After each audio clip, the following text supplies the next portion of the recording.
네, 이번 시간은 제23장 고용과 실업에 대해서 이야기를 하겠습니다.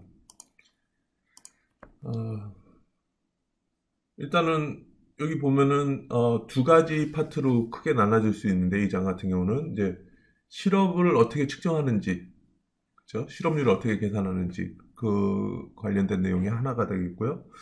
두 번째 같은 경우는 이제 그 실업이 왜 발생하는지를 보기 위해서 노동시장에 대해서 좀 얘기를 하려고 해요. 그래서 노동의 수요, 공급, 그죠? 그다음에 이제 수요와 공급이 우리 경제학에서 보면 수요와 공급이 만나면은 수요량과 공급량이 같으면은 균형이 있죠. 근데 이 노동시장에서 보면은 그 노동의 공급이 수요보다 더 많을 경우에는 노동의 초과 공급이 발생하죠. 그래서 실업이 발생하는데 이거에 대해서는 좀 약간 시장에 대해서 좀 얘기를 하려고 합니다. 그다음에 뒤에 보면은 이제 실업의 종류 같은 게 있거든요. 실업의 종류 나중에 말씀드리겠지만은 세 가지 마찰적 실업, 그다음에 구조적 실업, 그다음에 그 경기적 실업 이렇게 있는데 이 세 가지 실업의 종류가 무엇인지에 대해서 좀 더 얘기를 하려고 해요. 그래서 찬찬히 이렇게 보면 될 것 같고요. 그래서 일단은 핵심 개념을 보면은 뭐 잠재적 노동 인구 뭐 이렇게 쭉 이렇게 나뉘는데 뭐 전체 인구를 좀 나누는 거죠. 그래서 나눠가지고 실업률을 계산하는데 대상이 되는 그룹들이 무엇이 있느냐 이거에 대해서 좀 얘기를 하려고 그래요. 그래서 뭐 그냥 보면은 뭐 이게 전체 인구가 있죠. 전체 인구 중에서 여기 보면은 이제 뭐 이게 노동인구가 위해서 15세 이상 그렇죠? 15세 이상에서 전체 이제 노동 가능 인구 이렇게 있는데 이 인구 중에서도 비경제 활동 인구라 그래서 비경제 활동 인구 그래서 뭐 직, 어, 그래서 직장 자체를 찾지 않는 그룹들이 있죠, 그렇죠? 뭐 여러분들 어머님들 중에서 이제 전업주부 하시는 분들도 계시고 그런 그분들은 이제 비경제 활동 인구라고 이렇게 되는 거거든요. 비경제 활동 인구. 그러면 이제 노동 인구 중에서 비경제 활동 인구를 빼면은 이제 여기서는 경제 활동 인구가 되겠죠, 그렇죠? 이 경제 활동 인구는 뭐냐면은 취업자하고 실업자 이렇게 나누는 거죠. 그래서 실업률이라는 것은 이 경제활동 인구 중에서 실업자 수, 비율 이런 식으로 해서 이렇게 하는 거거든요. 그래서 뒤에 좀 찬찬히 보면은 우리가 좀 얘기를 할 수 있을 것 같고요. 그다음에 고용 수준과 임금 수준은 기업들의 노동 수요와 노동자의 노동 공급 그리고 다양한 임금 경직성에 의해서 결정된다. 뭐 임금 경직성이라는 것은 임금이 변화하지 않으려는 성질이 있는 거죠. 뭐 경기가 좋으면 임금은 계속 오를 수 있는데 경기가 안 좋아질 경우에는 사실 예를 들면 이런 거죠. 노동 시장을 간단하게 보면은 뭐 임금이라는 게 있고 여기서 뭐 노동이라는 게 있다면은 수요 공급이 있죠. 노동의 수요가 있고 공급이 있는데 뭐 경기가 안 좋고 그러면은 이제 노동에 대한 수요가 줄어들 거예요. 그러면 균형 임금이 떨어져야 되는데, 그죠? 근데 경기가 안 좋더라 그래도 임금이 떨어지는 경우가 상당히 적다 이거죠. 그러니까 이게 보면은 이걸 좀 더 정확하게 얘기하면은 임금의 하방 경직성이라 그래요. 뭐냐면은 임금이 밑으로 떨어지지 않으려고 그런다. 그죠? 임금 상승하는 거는 이제 수시로 일어나는데 경기가 안 좋더라도 원래는 이제 임금이 떨어져야 되는데 실제 경기가 안 좋더라도 임금은 떨어지지 않더라. 뭐 이런 일이 얘기가 있거든요. 그래서 이런 것들이 어떻게 실업을 야기시키는지 뒤에서 우리 천천히 이렇게 볼 거고요. 그다음에 그 실업의 종류 있을 때 마찰적 실업이 무엇이냐. 뭐 이거 보면 뭐 사실은 보면 새로운 일자리를 찾는데 시간이 걸리기 때문에 발생하는 실업을 이제 마찰적 실업이라고 얘기를 하는 거거든요. 뭐, 뭐 정보가 없어서 좀 찾는 데 시간이 걸릴 수도 있고요. 또는 어떤 A라는 산업에서 일을 했었는데 이 산업이 사양 산업이 되다 보니까 다른 산업으로 이동하고 막 그랬을 때도 좀 새로운 잡을 잡는 데는 그 어떤 기술 습득이라든지 여러 가지 시간이 걸리기 때문에 이렇게 생기는 실업들을 이제 마찰적 실업이라고 얘기를 하는데 이것도 이제 뒤에 찬찬히 좀 얘기를 하고요. 그다음 구조적 소외를 체력이라는 건 나중에 보겠지만은 노동시장에서 임금이 있고 여기 임금이 있고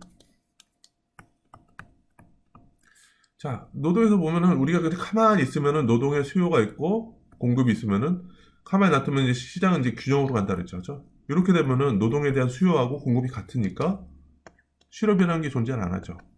근데 결국에 문제는 뭐냐면은 임금이라는 것이 이 균형 가격보다 위에 이렇게 설정이 되어 있을 경우 그러니까 임금이 균형 가격보다 높죠. 그렇죠? 균형 임금보다 높죠. 이랬을 때는 이제 필연적으로 노동의 초과 공급이 발생하는 거죠. 수요는 요거 A라는 점이 있는데 공급이라는 것은 B에 있으니까 초과 공급이 발생해서 실업이 발생하는 거죠. 그러니까 이렇게 시장의 구조상으로 균형 임금 상태에 있지 않고 이거보다 높게 있을 경우에는 실업이 발생하는데 이거는 구조적 실업이라고 얘기를 하는 거죠. 그다음에 경기적 실업이라는 것은 말 그대로 그 경기 변동에 따라서 호황기라는 것은 생산을 좀 과도하게 많이 하는 경우, 정상 상태보다 많이 할 경우에는 좀 평소보다 많이 생산하니까 고용도 더 많이 하죠. 그러면 실업이 좀 줄어들죠. 반대로 경기 침체 같은 경우는 평소보다 생산을 적게 하니까 고용도 줄어들고, 고용이 줄어든다는 얘기는 실업이 늘어나고 있죠. 그래서 경기 변동에 따라서 이렇게 실업이 변동하는 그 부분은 이제 경기적 실업이라고 얘기를 하는 거죠. 그래서 제가 지금 이제 핵심 개념으로 1, 2, 3, 4, 5 이렇게 얘기했던 그 내용을 이번 장에서 천천히 이렇게 풀어가려고 합니다. 네. 자, 그래서 고용과 실업의 측정 이렇게 되어 있는데, 뭐 실업이라는 건 당연히 되게 중요한 거시경제학에서는 중요한 이슈죠. 직장을 잃는 것, 그죠? 나라 경제적으로 얼마나 많은 사람들이 직장을 못 가지고 있느냐. 그러면은 사실 그 사람들에게도 상당히 좀 어려움을 유발시키겠죠. 그래서 실업이라는 것은 실업자의 경제적, 사회적, 심리적 복지에 끔찍한 결과를 초래한다. 자, 이 장에서는 실업률이 어떻게 측정되고 왜 경기 침체기에 실업률이 상승하는지를 살펴본다. 이렇게 되어 있죠. 그래서 뭐 트루먼 대통령이 했던 유명한 얘기 중에 여러분의 이웃이 일자리를 잃을 때 그때가 경기 침체다. 그러니까 경기 침체라는 것은 우리 정상적인 생산량보다 적게 생산하는 경우죠. 그래서 경기 침체인데, 그러니까 이웃이 잃을 때는 경기 침체고 당신이 일자리를 잃을 때는 그때가 불황입니다. 뭐 이렇게 해서 심각하게 좀 정도가 좀 심해지는 그런 걸 얘기했었는데, 일단은 제가 아까 좀 얘기를 했었어요. 그죠? 자, 전체 인구. 이 전체 인구가 있죠. 인구가 있는데 여기서 잘라서 여기서는 이제 16세부터 이렇게 됐죠. 16세부터는 이제 일을 할 수 있다 이렇게 되니까 그럼 요 자체가 잠재적 노동 인구라고 그러죠. 그래서 잠재적 노동 인구라는 것은 총 인구에서 다음을 제외한 사람이다. 일단은 연소자들은 뺀다. 그렇죠? 그다음에 군대에 있는 사람들은 뺀다. 그다음에 세 번째로 수용된 사람들은 뺀다. 수용된 사람들은 이제 가장 큰 사례가 뭐냐면은 여기서 교도소에 있거나, 그렇죠? 이런 사람들은 이제 잠재적 노동인구에서 제외를 시키고, 그다음에 수용된 사람들이라는 것 중에서 뭐냐면 병원 같은 데서 장기 입원한 사람, 그렇죠? 그러니까 어떤 기관에서 오랫동안 이렇게 묶여 있는 사람들은 이제 잠재적 노동인구에서 제외한다는 얘기죠. 근데 뭐 이런 거를 빼더라도 그냥 전반적으로 보면 전체 인구 중에서 노동 가능 인구는 16세부터 이렇게 되다. 미국 같은 경우는 65세까지 이렇게 자르는 경우도 있죠. 자, 그러면 잠재적 노동 인구는 세 가지 범주를 댄다. 그래서 잠재적 노동 인구 중에서 가장 크게 분리하는 거는 경제활동 인구와 활동 인구와 비경제활동 인구로 나누는 거죠. 그래서 경제활동 인구라는 것은 경제활동 하려는 사람은 누가 있냐면 취업자하고 실업자가 있다. 그렇죠? 그래서 경제활동 인구 중에서 그러니까 요 부분은 요거 합은 경제활동 인구가 되는 거죠. 그렇죠? 요거는 경제활동 인구가 되는 거죠. 그렇죠? 그래서 그다음에 취업자라는 사람은 보수를 받는 전임, 풀타임 또는 시간제, 파타임 일자리를 가진 사람. 그렇죠? 실업자라는 것은 중요한 거는 보수를 받는 일자리가 없고, 여기서 중요한 거는 적극적으로 일자리를 찾고 있는 사람. 이게 뭐냐면 실업자를 어떻게 하냐면 설문조사를 통해서 하거든요. 물론 기업들한테 물어봐서 이렇게 좀 할 수도 있겠지만은 설문조사를 하는데, 그래서 과거 4주 내에 그래서 구직 활동을 했느냐.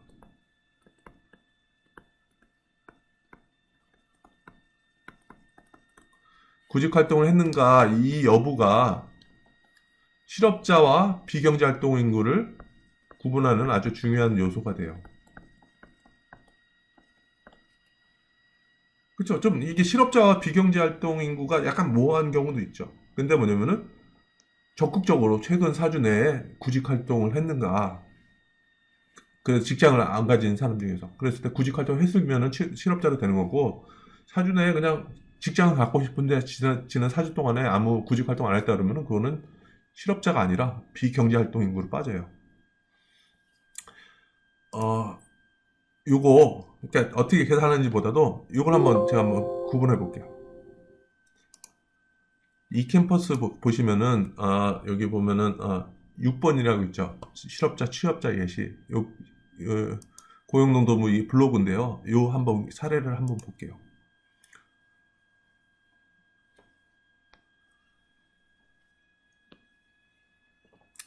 뭐 실업자, 그러니까 실업률이라는 것은 우리가 그러니까 나중에 실업자 합계를 그 경제 활동 인구라 그랬죠. 그거분의 실업자 수 이렇게 해서 비율로 나누는 게 실업률인데, 그럼 실업자가 어떻게 되는지 한번 볼게요. 그래서 자, 어떤 사람을 실업자로 정의하는 걸까요? 그래서 아래 사람 중 누가 실업자인지 한번 맞춰보세요. 이렇게. 자, 미리 답이 있네요. 그죠? 자, 여기 이렇게 놓고. 자, 누가 실업자일까? 1번, 대학 졸업 후 직장을 잡지 못해 편의점에서 주말에 1시간씩 아르바이트를 하는 구용하. 그러니까 1시간이라는 거죠, 일주일에. 그죠? 실업자일까, 취업자일까? 자, 두 번째, 직장을 그만두고 스펙을 높이기 위해서 영어 학원을 다니지만 입사 지원서는 쓰지 않는 김유신. 세 번째, 취업이 안 돼서 부모님 가게의 일을 주당 18시간 이상씩 돕는 취업준비생 이선준. 자, 이렇게 있고, 4번, 직장에서 구조조정을 당한 후 구직을 단념하고 집에서 노는 문재신. 5번, 임시직으로 주당 18시간 미만 일을 하고 있지만 정규직으로 취업을 희망하는 초선이. 누가 실업자일까? 그러니까 미리 답을 보셨겠지만은 정답은 아무도 없다는 얘기죠. 자, 1번은 어쨌든 유급으로 일주일에 1시간을 하면은 이게 실업자가 아닌 거죠. 취업자가 되는 거죠.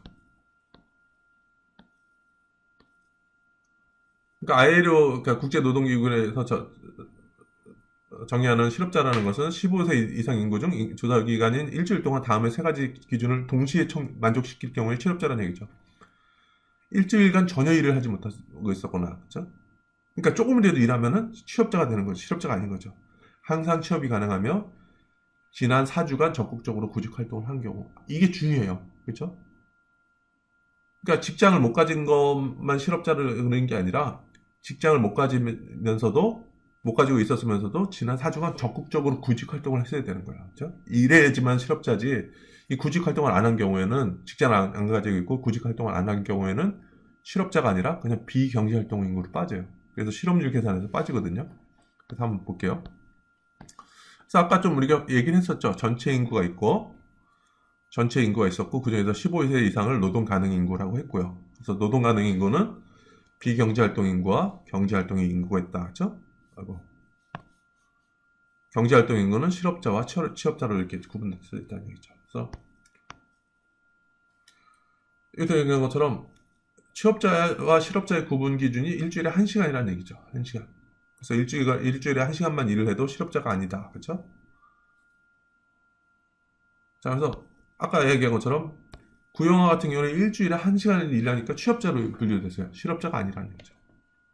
그다음에 김유신 같은 경우는 직장을 갖고 싶어서 스펙을 쌓고 있었죠. 직장을 그만두고 스펙을 높이기 위해서 영어학원을 다니고 있지만 입사 지원서는 쓰지 않는 거죠. 그러니까 이게 뭐냐면 지난 4주 동안에 적극적으로 구직 활동을 했느냐 안 했느냐가 실업자의 중요한 조건이거든요. 근데 구직 활동을 안 하면은 실업자가 아니라는 얘기죠. 이거는 비경제 활동 인구로 빠지는 거죠. 그다음에 3번 같은 경우는 무급으로 왜냐면 엄마 일을 도와줬다 그랬죠? 부모님 가게 일을 18시간 이상씩 돕는 취업준비생. 그러니까 이거는 물론 용돈은 주겠지만 공식적으로 월급은 주지 않겠죠. 주급 같은 거 주지 않겠죠. 그러니까 그래서 무료 봉사하는 것처럼 이렇게 하는 거죠. 근데 무료 봉사를 하고 있지만은 18시간, 일주일에 18시간이 되면은 이것은 취업자로 분류된다. 그죠? 그래서 무급으로 일을 했더라도 18시간 이상 근무한 경우에는 취업자다. 그 다음에 4번이 뭐였죠? 직장에서 구조조정을 당하고 구직을 단념하고 집에서 노는 문재신. 여기서 중요한 게 뭐냐면 실업자의 기준이 뭐라 했죠? 직장을 가지고 있지 않고 그리고 지난 4주 동안에 적극적으로 구직 활동을 했어야 되는 거죠. 근데 구직을 단념하고 집에서 이렇게 논다 이렇게 하는 경우에는 이거는 실업자가 아니라 뭐라 했죠? 비경제 활동 인구로 빠지는 거죠. 그래서 실업률 계산에서는 빠지는 거죠. 자, 그 다음에 마지막으로 초선이, 그러니까 여기서 보면은 임시직으로 주당 18시간 미만 일을 하고 있지만 정규직으로의 취업을 희망하는 초선이. 물론 원하는 잡은 그 풀타임 잡인데 파트타임으로 일을 하더라도 이것은 취업자로 분류된다 그랬죠. 그렇죠? 그래서 5번 같은 경우는 실질적 실업자이나 일주일에 1시간 이상 일을 함으로 취업자로 산정이 됩니다. 자, 그러니까 이런 것 때문에 사실 그 공식적인 통계로 이제 실업률을 계산하는데 이게 우리들이 체감하는 실업률보다는 훨씬 더 낮다. 그죠? 우리가 체감하는 실업률이 훨씬 더 높을 수 있다. 이거 보여주는 거죠. 그래서, 이 정도 좀 하면은 그래도 좀 어떤 실업자와 비경제 활동 인구 구분하는데 좀 도움이 될 것 같습니다. 그죠? 그래서 실업자라는 것은 적극적으로 일자리를 찾고 있는 사람. 어떻게? 최근 4주 동안에 뭘 하는 거죠? 구직 활동을 하는 거죠. 구직 활동을 하는 거죠. 이걸 했어야지 실업자로 분류되는 거죠. 자, 비경제 활동 인구는 보수를 받는 일자리가 없죠. 일자리가 없고, 그 다음에 적극적으로 일자리를 찾고 있지 않는 사람. 그죠? 이렇게 되는 거죠. 자, 그래서 다음에 이제 4장의 슬라이드에서 실업률을 계산하기 위해서 사용되는 경제활동 인구를 미국의 총인구로부터 구하는 방법을 배울 것이다. 이렇게 하는 거죠. 어떻게 되는지 봅시다. 자, 전체 인구가 3억 2천만 명. 지금은 거의 3억 5천 될 거예요. 아마. 이렇게 하여튼, 미국 인구가, 전체 인구가 3억 2천만 명이 되는 거죠. 그 중에서 요 사람들 빼는 거죠. 아동. 15세 미만을 빼고, 군 인력을 빼고, 군에 복무하는 사람들 빼고, 아까 얘기했잖아요. 수용된 사람들이 뭐였죠? 그래서 교도소라든지 장기 입원했는 사람들, 이런 거 빼고 나서는 실제로 이제 잠재적 노동 인구는 2억 5천만 명 정도 되더라. 그렇죠? 근데 그러니까 그러니까 일을 할 수 있는 사람 중에서도 이제 이거를 2개로 나눠야 되겠죠. 그렇죠? 뭘로? 이거는 경제활동 인구하고 뭘로 나눠요? 비경제활동 인구, 그렇죠? 자, 경제활동 인구는 또 뭘로 2가지로 취업자하고 그다음에 실업자하고 이렇게 나눴죠, 그렇죠? 자, 그렇게 됐죠. 그래서 취업자 이렇게 돼 있고 1억 5천만 명 정도 되고 실업자는 770만 명 있고 그다음에 노동 인구에서 나머지 비경제 활동 인구. 자, 다시 한번 실업자하고 이 비경제 활동 인구의 가장 큰 구분이 뭐라 그랬죠? 자, 지난 4주 동안에 구직 활동을 했느냐 안 했느냐. 그렇죠? 했으면 그러니까 둘 다 직장을 안 가지고 있는 거는 마찬가지인데 이 차이점은 뭐냐면은 실업자는 그래도 지난 4주 동안에 적극적으로 구직 활동을 했다. 그렇죠? 비경제 활동 인구는 직장을 안 가지고 있고 적극적으로 지난 4주 동안에 적극적인 구직 활동을 안 한 사람들이다. 그죠? 자, 그러면 이제 여기 실업률이라는 것은 요 두 개 가지고 한다. 그죠? 그래서 실업률이라는 것은 실업자, 그죠?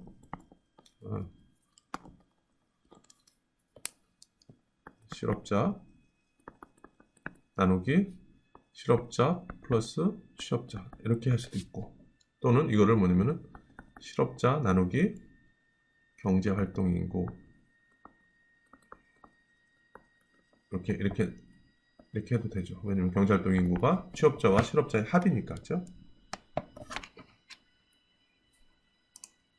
그렇죠? 이렇게 돼 있는 거죠. 그래서 실업률이라는 것은 실업노동자, 실업자 나누기 경제활동인구. 이건 또 어떻게 된다 그랬죠? 실업자 나누기 실업자 플러스 취업자. 그렇죠? 이렇게 하는 거고. 경제활동 참가율이라는 것은 잠재적 노동인구 대비 경제활동인구의 비율이 되는 거죠. 그렇죠? 일할 수 있는 인구 중에서 실제로 누가 경제활동에 참여를 하고 싶으냐. 그러니까 취업자하고 그 실업자 수의 합이죠. 자, 이 기준대로 하면은 우리가 좀 계산할 수 있겠죠. 실업률은 어떻게 되는 거예요, 여기서? 그러면. 실업률은 여기서 경제활동 인구가 이거죠. 그러니까 실업률이라는 것은 얼마죠? 1억 5,910, 그죠? 만 명이었죠? 이거분에 실업자 수는 뭐예요? 770, 그죠? 그죠? 770 나누기 15910. 그죠? 770 나누기 15910. 이렇게 하면 4.8% 이렇게 되는 거죠. 그럼 경제활동 참가율은 어떻게 구하죠?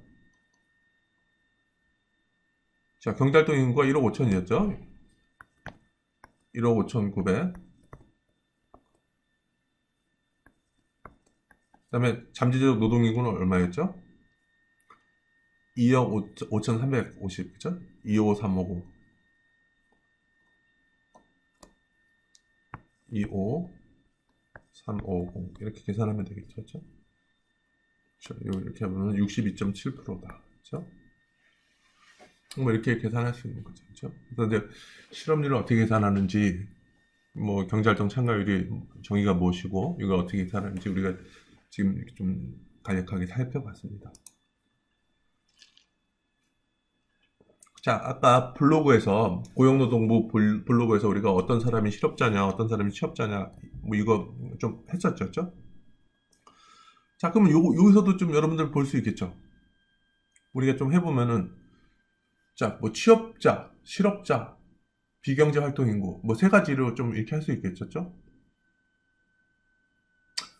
자, 일단은 뭐예요? 노동조합원인 전기기사. 이 지금 취업자잖아요. 취업자. 시간제, 우리가 파타임도 이것도 취업자로 분류를 된다 그랬죠. 그 다음에 새 직장을 찾고 있는 전직 자동차 노동자. 자, 새 직장을 찾고 있다. 뭐 구직 활동을 하고 있으면 뭐예요? 지난 4주간에 했다 그러면 이것도 사실 모아라 그랬죠. 그러니까 구직 활동을 지난 4주 동안 했으면은 이렇게 하면 실업자 맞죠. 근데 지난 4주 동안에 구직 활동했으면 이렇게 됐고, 그 다음에 구직 활동을 안 했으면은 이거는 비경제 활동 인구를 빠지는 거죠. 그렇죠?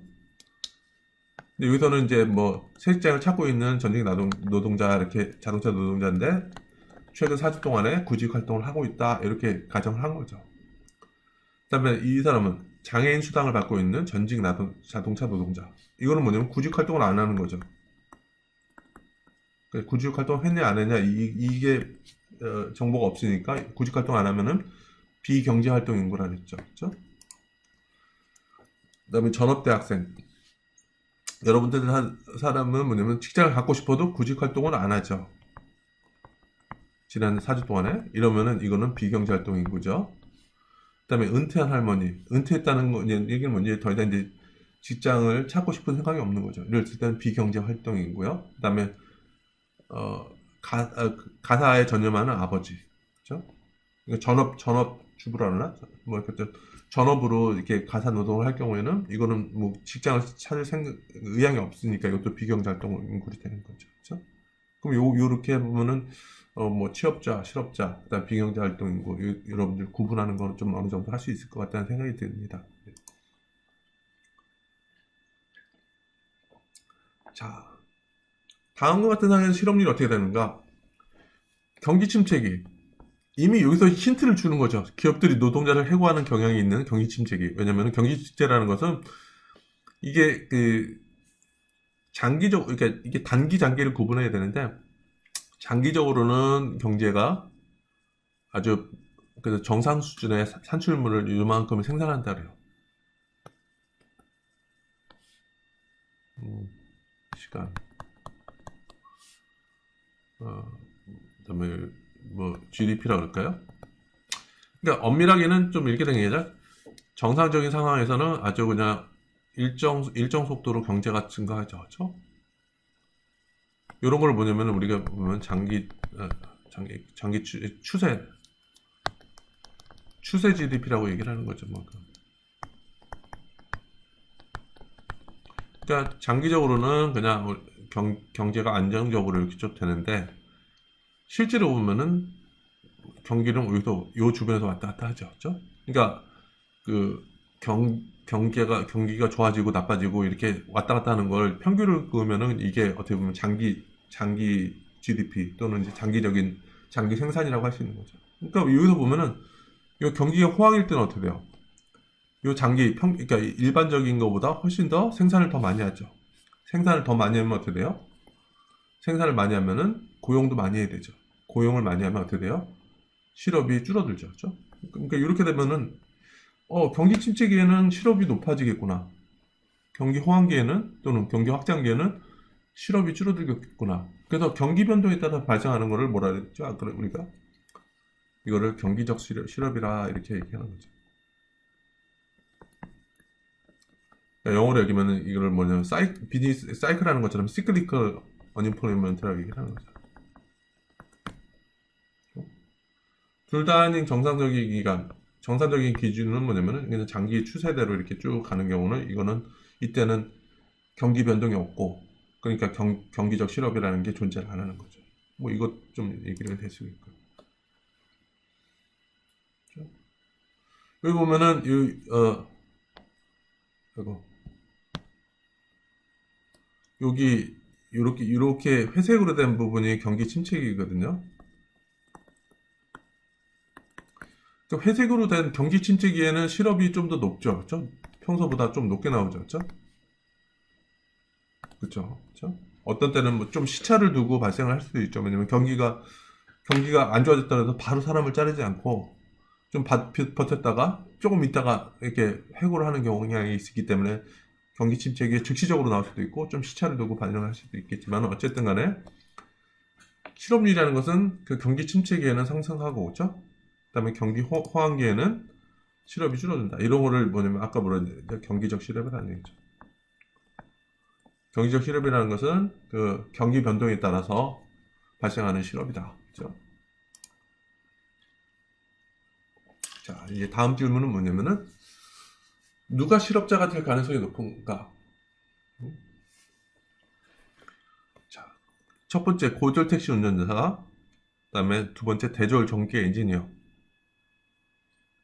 자, 그래서 여기서 이제는 기회비용으로 좀 얘기를 하거든요.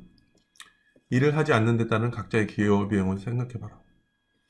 자, 고졸 택시 운전자 같은 경우는 상대적으로 임금이 좀 싸죠. 그렇죠? 그래서 이제 일을 그만둘 경우 어떻게 돼요? 잃게 되는 그 임금이 좀 상대적으로 적을 수 있죠. 대졸 전경 엔지니어 같은 경우는 월급이 만약에 높다 그러면은 만약에 이 일을 안 할 경우에 포기하게 되는 월급이 좀 크죠. 그렇죠? 그러니까 기회비용이 클수록 우리는 기회비용이 크면은 그걸 선택을 안 한다는 얘기죠. 그렇죠? 그래서 답은 뭐냐면은 고졸 택시 운전사는 일을 하지 않는 것이 기회비용이 더 적기 때문에 실업자가 될 가능성이 더 크다 이렇게 얘기하는 거죠. 비슷한 사례를 좀 얘기해 드릴게요. 여러분들 대학생 입장에서 휴학하는 경우도 있죠. 그렇죠? 자, 직장에서도 휴직을 할 수 있어요. 자, 여러분 똑같이 이렇게 따졌을 때, 그래서 여러분들이 휴학을 더 쉽게 할 수 있을까? 아니면은 나중에 직장 다니면서 휴직을 하는 게 여러분 더 쉽게 할 수 있을까? 이것도 똑같이 기회비용을 얘기하는 거예요. 지금 여러분들 입장에서는 그냥 뭐 대학교 다니다가 휴학을 할 경우에도 뭐 내가 휴학을 하더라도 뭐 기회비용이 이렇게 크지 않다 생각할 수도 있죠. 지금 같은 경우에 여러분들 뭐 그러니까 근데 뭐 실질적으로 어떤 뭐 월급을 받거나 그런 게 아니기 때문에 그죠? 그래서 휴학이라는 거를 조금 이렇게 할 수도 있죠. 근데 여러분들이 나중에 그러니까 졸업하고 직장 다니고 그러면은 1년 휴직한다 그러면은 잃게 되는 연봉이 엄청나게 클 수 있죠. 그러니까 휴직을 마음대로 못하고. 이것도 실업도 마찬가지인 얘기죠. 그래서, 어, 이, 이렇게 돼서 기회비용이 큰 거에서는 실업률이 적고, 그죠? 왜냐면 이 직장을 포기하게 됨으로써, 즉, 실업을 함으로 인해서 포기하게 되는 게 클 경우에는 직장을 안 그만둔다 이 얘기죠. 그죠? 자, 그 다음에 이제 뭐, 노동의 수요에 대해서 좀, 노동의 수요에 대해서 좀 얘기를 할게요. 노동의 수요 곡선이 어떻게 되느냐?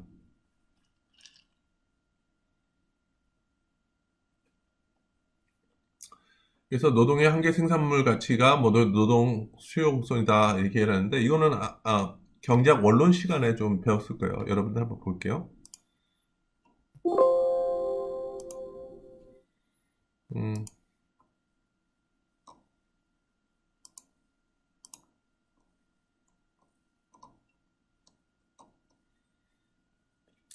이 생산 요소 시장에서 우리가 좀 얘기를 했었거든요. 어, 음,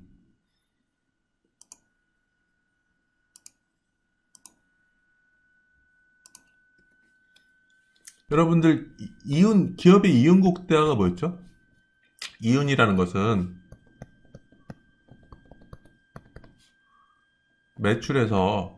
총 매출에서 총 비용 뺀 거였죠. 자, 그러면 이게 얘기하면은 그냥 매출이라는 것은 P 곱하기 Q예요. 그렇죠? 그러니까 생산해낸 수량 곱하기 가격, 그 다음에 총 비용이라는 게 이게 뭐 토럴 코스트 이렇게 할까? 그렇죠? 자, 그 다음에 이걸 생산 요소 시장으로 좀 변화시키면 어떻게 되냐면은 Q라는 것은 자본과 노동을 이용해서 우리가 생산을 한다 그래요. 그래서 이 노동 시장이니까 노동만 이렇게 보면은 모양새는 이렇게 될 거야.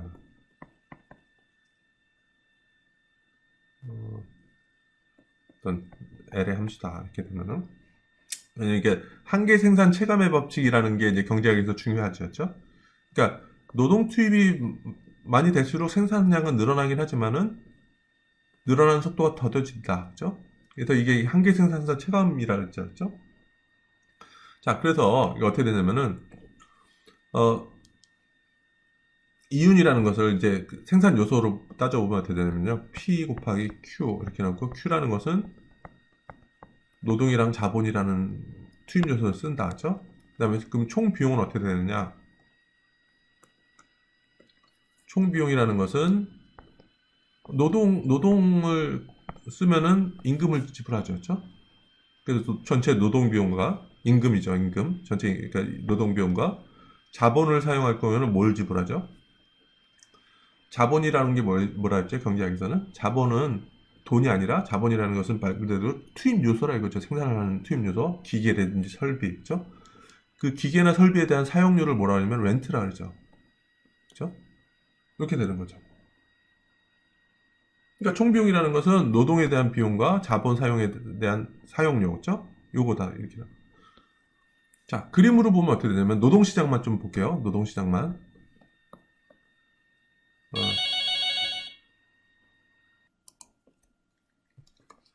자, 이렇게 보면은 일단은 Q라는 함수가 아까 얘기한 것처럼 노동만을 봤을 때 보면은 Q라는 생산이라는 것이 좀 생산함수가 이게 L 이렇게 봤을 때 Q가 이렇게 돼 있었죠.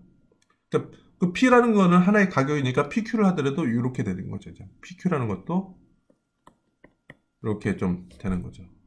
근데 노동에 대한 그 비용 같은 경우는 W 곱하기 L이죠. 임금이라는 것이 그다음 이렇게 되는 거죠. 자, 그럼 이윤극대화 지점은 어디죠? 여기서 요 매출과 그죠? 총 매출과 총 비용의 차이가 제일 많아지는데 그죠? 이때는 언제 되면은 요 직선과 요 곡선의 기울기가 같아지는 지점 그죠? 여기가 되겠죠. 그죠? 여기 이제 최적의 노동을 고용하고 이윤으로 따지더라도 이쪽이 이윤이 그러니까 여기는 이제 이윤이 0인 지점이니까 이윤이 이렇게 되겠죠. 그죠? 그러니까 요 이윤 극대화 조건에서 최적의 노동을 어떻게 하냐 그랬냐면은 이 최적의 노동을 어떻게 선택하느냐 이거는 뭐냐면은 P 곱하기 요거 L로 미분할 경우에는 이렇게 되죠. 그 다음에 오른쪽에 L은 여기 하나 있죠. 그러니까 L로 미분하면은 그냥 W만 남죠. 그랬을 때 이 총 매출의 기울기 이게 이제 한계 매출이겠죠. 한계 이익 그쵸? 한계 이익 부분이 요거죠. 요것이 한계 비용. 그래서 한계 비용은 뭐냐면 W가 되죠. 요 기울기가 같아지는 지점에서 우리가 최적화를 이룬다. 자, 이게 뭐냐면은 그럼 요거를 수학적으로는 델타 Q 나누기 델타 L이었는데 우리 경제학적으로 어떻게 해석하느냐 이거죠. 요거는 노동이 1단위 증가할 때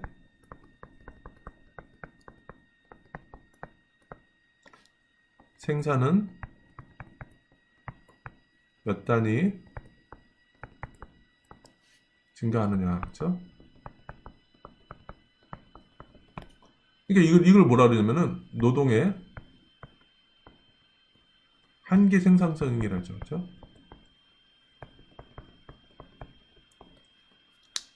노동의 한계 생산성이라고 얘기를 하고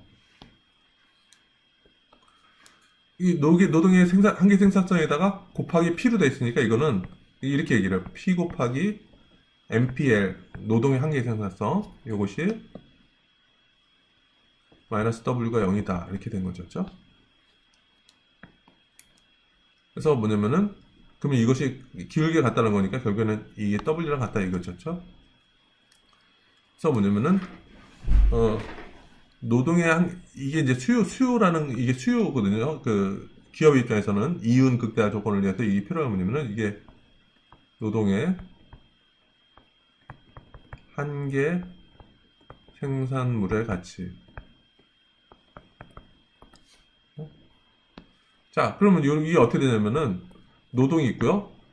노동이 증가함에 따라서 노동의 한계 생산성은 어떻게 되죠? 우리가 이렇게 생산 함수가 이렇게 돼 있었잖아요. 그러면 이 한계 생산성이라는 것은 이 기울기를 나타내요. 기울기. 처음에 이렇게 노동이 적었을 때 기울기가 가팔르죠. 그 다음에 지나갈수록 노동의 이게 기울기가 완만해지잖아요. 그러니까 노동이 증가함에 따라서 한계 생산물의 가치는 이게 떨어지는 거죠. 이게 노동의 수요 곡선이 되는 거거든요. 그래서 이 얘기를 그래서 계속 얘기를 하는데 다시 한번 이제 이 슬라이드 가겠습니다. 그래서 노동의 한계 생산물의 가치겠죠? 노동의 수요라는 것은 수요 곡선이라는 것은 P 곱하기 MPL이다. 그래서 이건 노동의 한계 생산성. 한계 생산성은 노동이 증가함에 따라서 한계 생산성 감소하니까 이렇게 우하향하는 게 되는 거죠. P라는 것은 이제 시작 가격이니까 그냥 상수항이니까 이렇게 좀 똑같이 이렇게 기울기는 계속 내려가는 식으로 돼 있고요. 그렇죠? 균형 조건에서 보면 이게 노동의 수요 곡선이 임금과 같아지는 점에서 최적의 노동을 선택한다 이렇게 얘기를 했던 거죠. 그렇죠? 그래서 노동시장은 이제 균형 실질 임금과 균형 노동량이 결정되는 곳이다. 그렇죠? 그래서 노동에 대한 수요는 이윤을 극대화하고 싶어하는 기업들에서 결정된다. 어떤 식으로 된다 그랬죠? 기업들의 이윤 극대화 조건은 P 곱하기 Q다. 생산이라는 것은 자본과 노동에 의해서 결정되고, 비용이라는 건 뭐예요? 노동 쓸 때는 임금을 지불하고 자본을 쓸 때는 임대를 지불하더라. 그래서 최적 조건은 뭐냐면은 그림상으로 했을 때 P 곱하기 Q 이렇게 됐었고, 이게 WL, 그렇죠? 노동시장만 봤을 때. 그래서 이 차이가 극대화돼 커지는 지점이 어디냐? 기울기가 같아지는 점이다. 그래서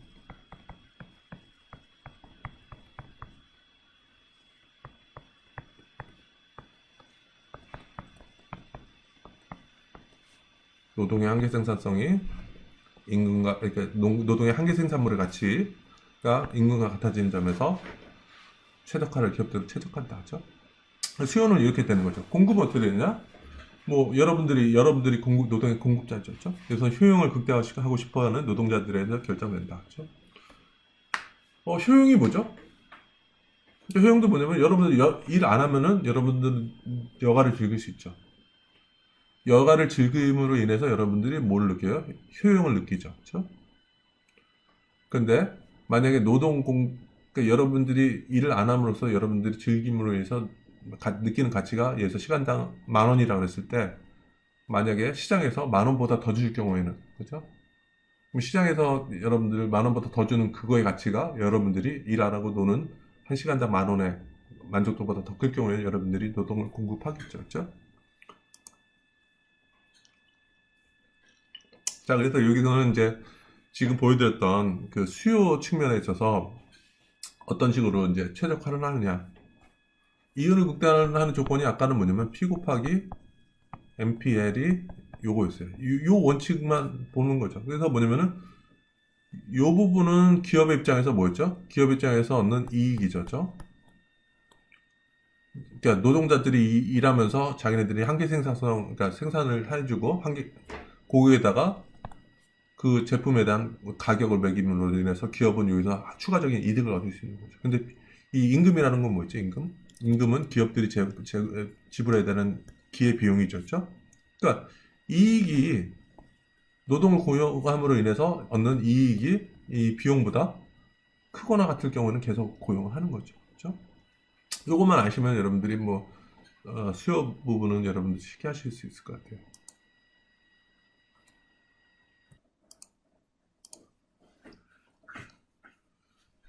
요 부분을 다시 한번 그림으로 한번 보여드릴게요.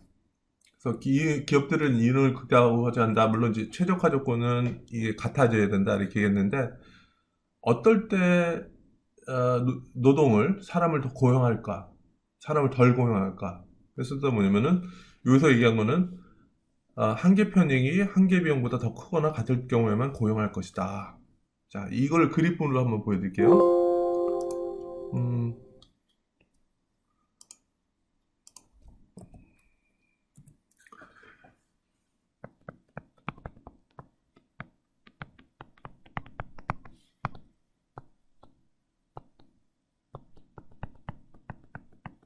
노동 시장만 특화했을 경우에는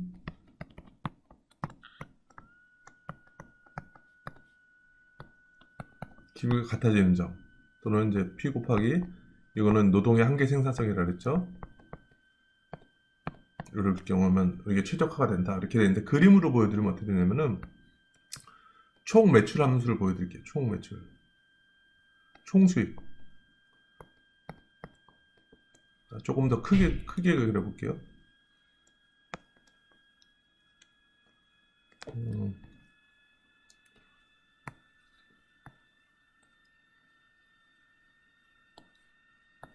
총 수익.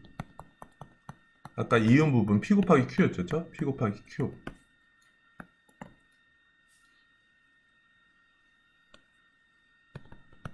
총 비용. 그래서 이제 노동시장만 했으니까 W 곱하기 L이 되겠죠. 자, 기울기는 이 각각의 총비용, 총수익 기울기는 이제 한계의 개념이 되는 거죠. 한계. 그러니까 총수익의 기울기들은 한계 수익이 되는 거고, 총비용의 기울기들은 한계 비용이 되는 거고, 그렇죠? 요거 한번 보세요. 그러니까 어디서 극대화된다 그랬죠? 총 비용의 기울기와 이 총수익의 기울기가 같아지는 지점죠. 이렇게 여기 서로 기울기 같아지는 요 지점에서 이윤 극대화 되죠. 근데 A라는 지점은 어떻게 되죠? A라는 지점. A라는 지점을 보세요. 여기서 보면은 기울기가 어때요? 한계 수익, 총 수익의 기울기가 이거보다 어떻게 돼요? 한계 비용보다 크죠. A라는 지점은 한계 수익, 그러니까 총 수익 곡선의 기울기라는 것이 기울기가 한계 비용보다 크죠, 그렇죠? 그러니까 A라는 지점 같은 경우 보면은 한계 수익이 한계 비용보다 크다. 이 얘기는 뭐냐면은 한계 비용이 뭐였죠? 임금을 지불하는 거죠. 임금을 지불하는 것보다 이 사람들 고용함으로 인해서 이 사람들이 일궈내는 가치가 더 높다는 얘기죠. 그럼 어떻게 돼요? 그랬을 땐 더 고용하라 이거죠. 그죠? 자, 그 다음에 여기 B라는 지점을 한번 볼게요. B. 이 B라는 지점에서 보면은 총수익의 기울기는 어떻게 되죠? 이렇게 되죠. 한계 비용의 그 기울기는 어떻게 되죠? 이렇게 되죠. 그러니까 기울기로 봤을 때 B 지점에서 보면은 한계 수익이 그러니까 한계 비용보다 적죠. 그죠? 기울기가. 그러니까 총 수익의 기울기가 총 비용의 기울기보다 작다. 이 얘기를 그냥 한계 수익이 한계 비용보다 적다. 이렇게 얘기를 하는 거죠. 그러니까 이거를 이제 경제학적으로 얘기를 하면 뭐냐면은 이 사람을 추가로 고용해가지고 얻는 수익이 이 사람을 추가로 고용해서 내는 비용보다 더 적을 경우에는 기업은 손해보죠. 그럼 이럴 때는 고용을 안 하는 거죠. 그렇죠? 줄이는 거죠. 그렇죠? 그래서 뭐냐면은 한계 수익이 한계 비용보다 클 경우에는 고용을 늘리고 한계 수익이 한계 비용보다 적을 경우는 고용을 줄이고 가장 극대화되는 지점은 뭐냐면은 한계 수익과 한계 비용이 같아지는 지점. 그렇죠? 한계 수익과 한계 비용이 같아지는 점이 이윤이 0이 되는 게 아니라 이윤이 극대화되는 지점이다. 이렇게 이해하시면 되는 거죠. 그렇죠?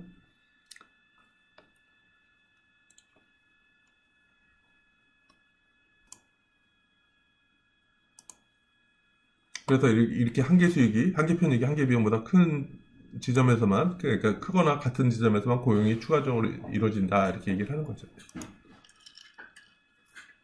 그래서 한계 편익은 노동자의 한계 생산물의 가치. 이거 뭐죠? 한계 생산성이라는 거에다가 제어의 가격을 곱한 거다. 그렇죠? 그래서 한계 편익은 노동자를 추가로 고용하면 생기는 수입의 증가이다. 이는 노동의 한계 생산물. 산출 가격 값범으로써 계산된다. 우리가 좀 지금까지 봤었고요. 한계 비용은 시장 임금 W다. 그렇죠? 노동을 고용할 때 지불하는 비용은 임금으로서 임금은 여기서는 이제 완전 경제 시장에서 그냥 외생적으로 주어진 거다. 상수다. 이렇게 한 거죠. 그렇죠?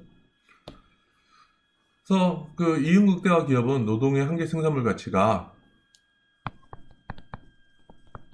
이것이 임금과 같아질 때까지 노동자를 고용할 것이다. 우리가 지금 수학적으로 간단하게 봤었죠.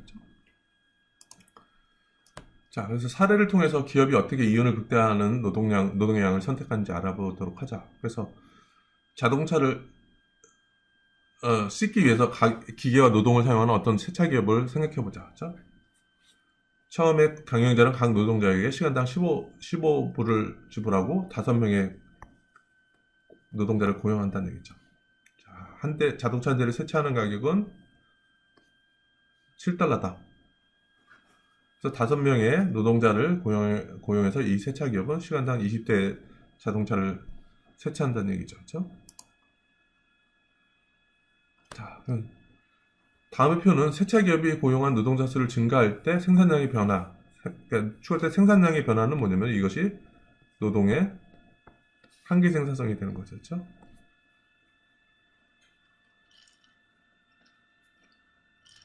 자, 여기서 중요한 거는 뭐냐면은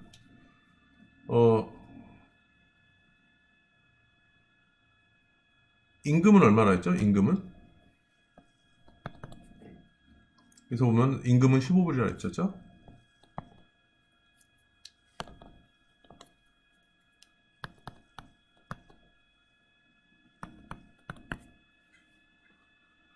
자, 그 다음에 여기서 보면은 세차의 가격은 얼마나 했죠?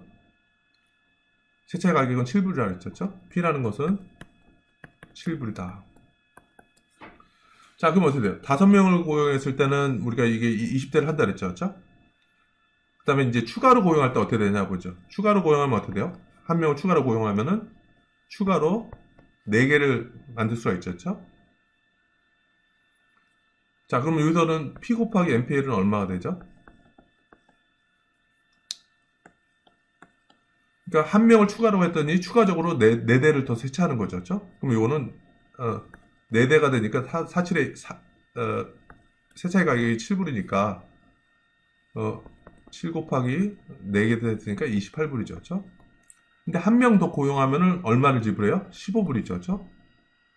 아, 여기서는 뭐냐면은 이 부분에서는 노동의 한계 생산성의 가치가 임금보다 높다. 그럼 어떻게 돼요? 그러면 더 고용하죠, 그렇죠? 만약 여기서 이제 6에서 7로 가면 어떻게 돼요? 추가적으로 세대를 세차를 하죠. 세대 세차하면 얼마가 되죠? 이 한계 생산물의 가치는 가격이 7불이었으니까 21불이죠. 그러니까 추가로 고용함으로 인해서 21불의 가치를 창출하죠. 그런데 우리가 지불해야 되는 거는 15불 지불해야 되니까 여전히 한계 생산물의 가치가 임금보다 높죠. 그럼 어떻게 돼요? 아, 추가로 고용해볼까? 또 이렇게 되는 거죠. 이렇게 되면, 그러면 7명에서 8명 할 경우에는 추가적으로 한 명 고용했을 때 추가적으로 2개를 이제 세차하는 거죠. 그러면 이거는 한계 생산물의 가치는 한계 생산성 곱하기 재화의 가격이니까 이게 14불이 되는 거죠. 그렇죠? 그럼 14불, 이럴 경우는 어떻게 돼요? 추가적으로 고용하면은 7명에서 8명으로 고용하려고, 추가로 한 명 고용하려고 보니까 이 사람이 추가로 고용한 사람들이 생산하는 것은 14불의 가치인데 추가로 고용할 거면 우리는 15불을 내야 되잖아요. 그렇죠? 비용을. 그러면 요거는 8명을 고용 안 하겠죠. 그렇죠? 그래서 결국에는 최적의 고용이라는 것은 7명에서 끝나게 되는 거죠. 그렇죠? 지금 여기서 본 것처럼 제가 지금 이게 수학적으로 이렇게 보여줬지만은 이렇게 되는 거죠. 근데 우리 아까 봤던 것처럼 최적은 얼마였냐? 7명이 됐다. 그렇죠?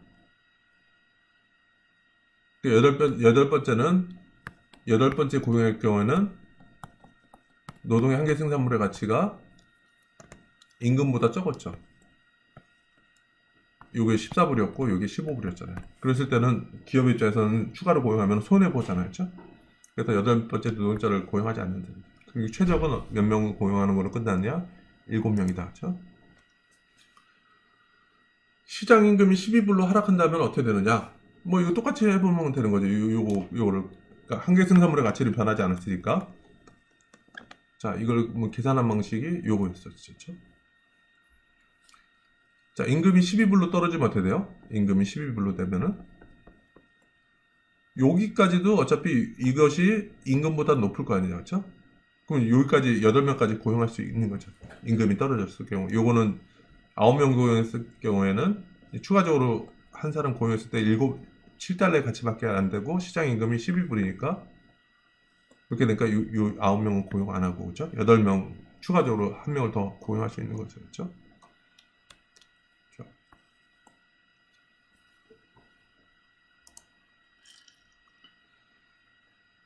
그래서 노동 수요 곡선이라는 것은 노동 수요량과 임금 사이의 관계를 나타내는 곡선이다. 그렇죠? 그래서 이윤 극대화하는 기업은 노동의 한계 생산물의 가치가 임금과 같아질 때까지 노동자를 고용하기 때문에 노동 수요 곡선은 노동의 한계 생산물의 가치이다. 그렇죠?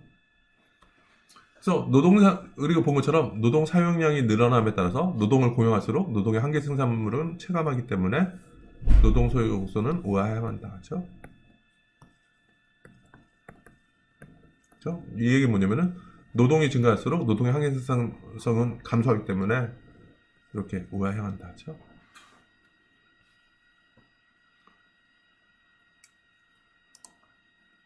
이렇게 주어진 것이죠.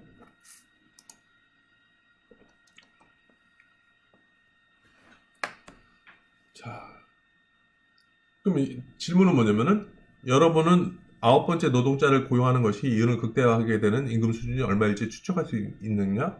할 수 있죠, 우리가. 이 앞에 사례에서 9명을 고용할 경우에는 어떤 상태가 극대화되느냐? 요것이 그 노동의 한계 생산물의 가치였는데 요것이 임금과 같아질 경우에는 이응흑대가 된다 그랬잖아요. 그랬을 때 이응흑대화 조건은 임금이 7불이다 그러면 여기까지 9명까지 고용하는 것이 이응흑대가 된다. 우리가 알 수 있죠. 그렇죠?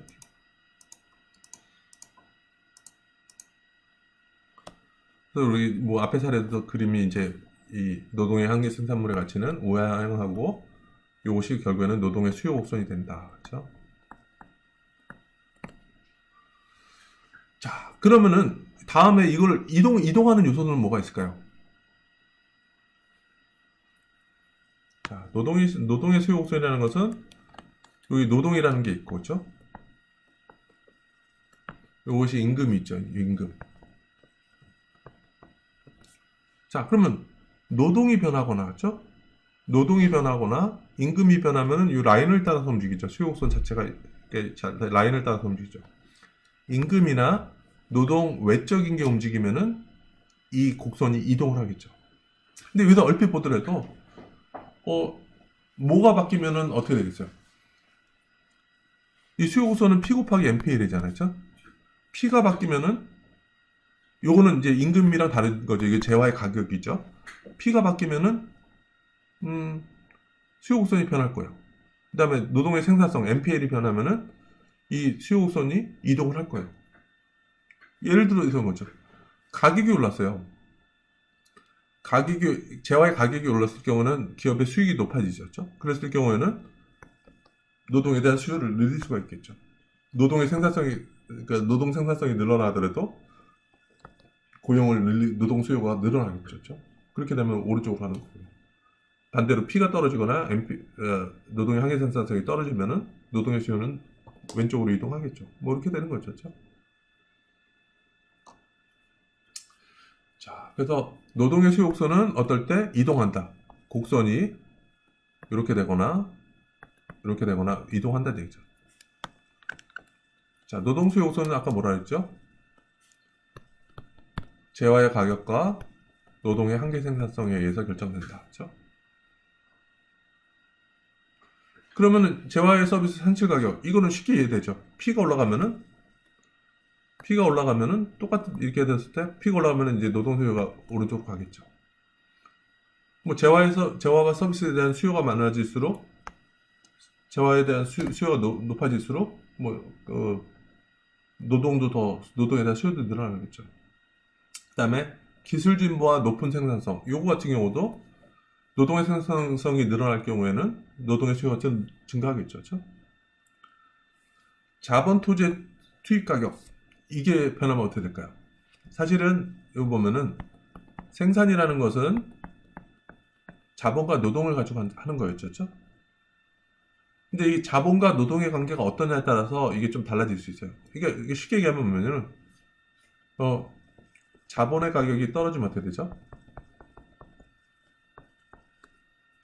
자본이라는 게 뭐였죠? 기계나 설비였죠. 그렇죠? 자본 가격이 떨어지면 어떻게 될까요?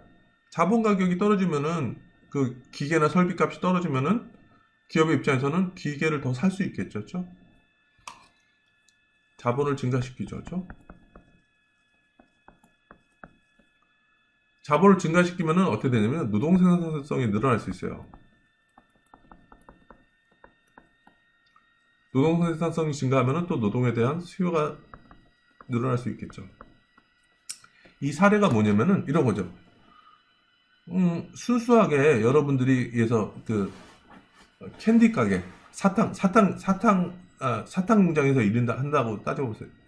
가정해 볼게요.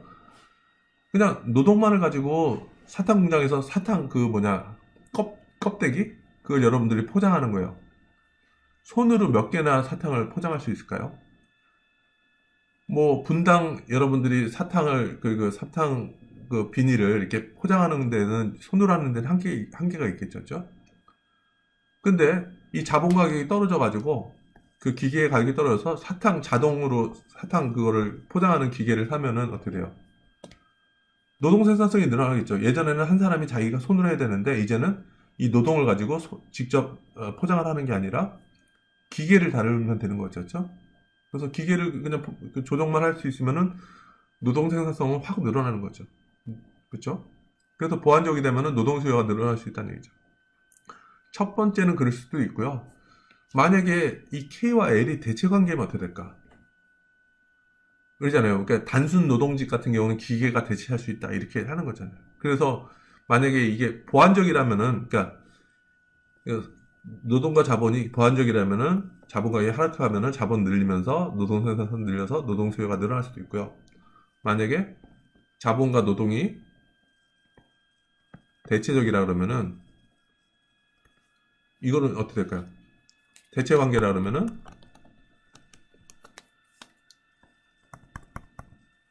자본과 노동이 대체 관계라 그러면 자본 가격이 떨어지면은 자본 수요는 자본은 더 쓰겠죠. 기계 같은 것도 늘어나겠죠.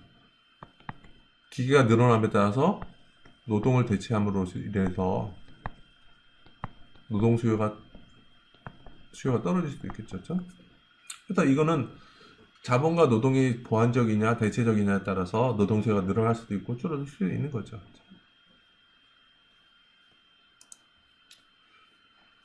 자, 공급 곡선은 어떻게 되느냐? 뭐 이 부분은 그냥 좀 시간이 됐으니까 이 부분은 우리 다음 시간에 좀 얘기를 하는 걸로 하겠습니다. 네. 일단은 그래서 이 장 첫 부분은 여기서 마치도록 하겠습니다. 네. 감사합니다.